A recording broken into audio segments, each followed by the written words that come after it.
Baiklah para pemirsa yang beriman, di video kali ini kita akan bahas tentang metode ceramah, apakah baik atau tidak ya di proses pembelajaran. Oke, di sini ada pembicara dari Supri HS ya, di Facebooknya mengatakan bahwa jangan tinggalkan metode ceramah dalam mengajar. Oke, kita analisis saja ya para pemirsa yang beriman. Oke, paradigma pendidikan di sekolah zaman sekarang kurang lebih begini. Guru dituntut untuk jadi fasilitator dan murid harus membangun pengetahuan secara mandiri. Begitu kan? Lalu kata ceramah seolah sudah jadi dosa besar, seolah macam benda kuno yang wajib dibuang ke tong sampah sejarah pendidikan. Metode ceramah dituduh bikin ngantuk, bikin pasif dan biang keladi segala kebosanan di kelas. Begitu kan?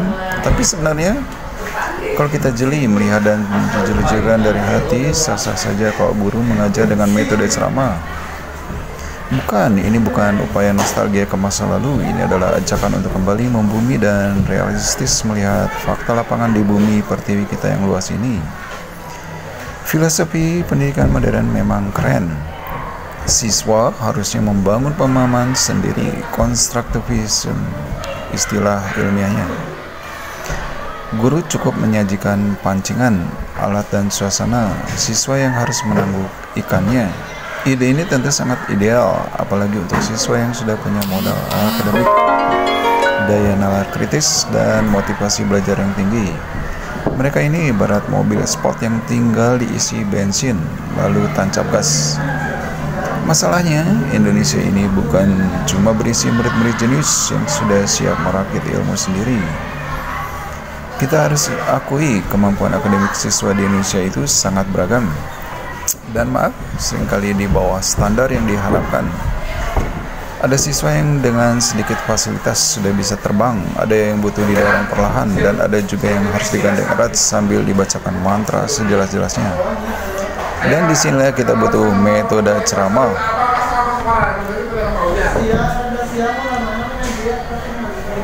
Coba bayangkan bagaimana mungkin kita meminta siswa yang menghitung 9 kali 18 saja belum bisa untuk membangun pemahaman sendiri terhadap konsep deret aritmatika lewat diskusi kelompok. Bisa jadi isu miris rendahnya kemampuan berhitung siswa sekolah menengah belakang ini yang sering bikin kita geleng-geleng kepala, justru karena gurunya terlalu takut dibilang kuno. Si guru takut kena cap anti inovasi, lantas ia pun mengurangi usaha keras untuk menjelaskan konsep fundamental melalui metode ceramah.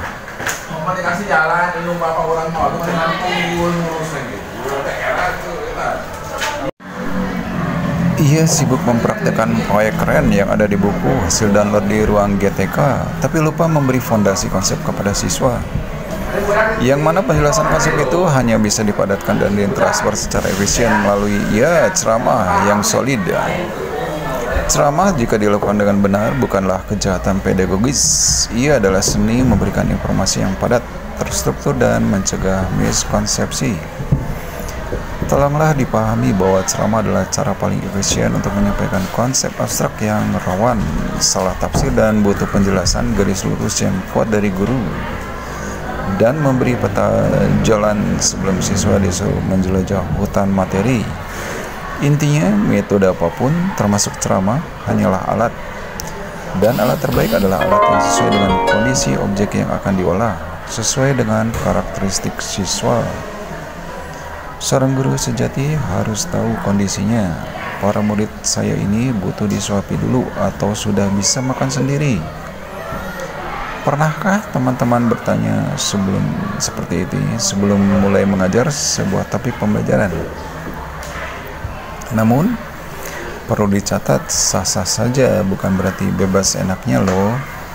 Agar ceramah Anda tidak berubah menjadi lagu pengantar tidur, ada beberapa syarat mutlak yang harus dipatuhi. Yang pertama, jangan macam orang monolog. Ceramah wajib dikombinasikan dengan tanya jawab singkat. Siswa harus aktif menyimak, bukan pasif menampung. Buat mereka tegang sedikit, siap-siap ditunjuk. Yang kedua, visualisasi adalah kunci. Jangan hanya mengandalkan suara merdu Anda, jelaskan gravitasi sambil menjatuhkan penghapus benda konkret atau jelaskan siklus air dengan infografis visualisasi. Kalau hanya suara, itu namanya podcast, bukan mengajar. Yang ketiga, jangan buat mereka mengantuk. Hindari maraton ceramah 90 menit tanpa jeda. Ubah jadi segmen-segmen pendek 15-20 menit diselingi aktivitas ice breaking receh atau minimal punchline lucu. Fokus siswa itu seperti sinyal wifi, gampang hilang.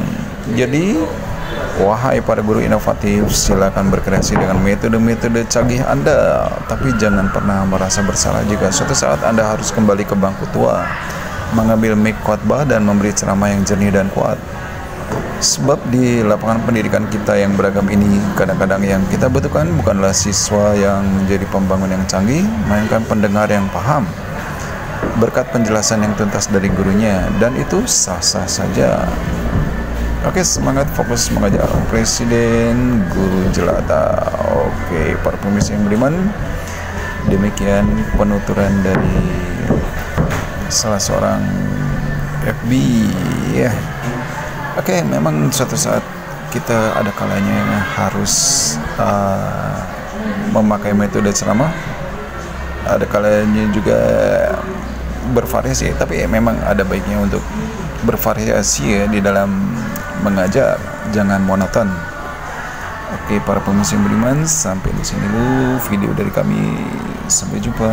Wabillahi taufiq wal hidayah. Wassalamualaikum warahmatullahi wabarakatuh.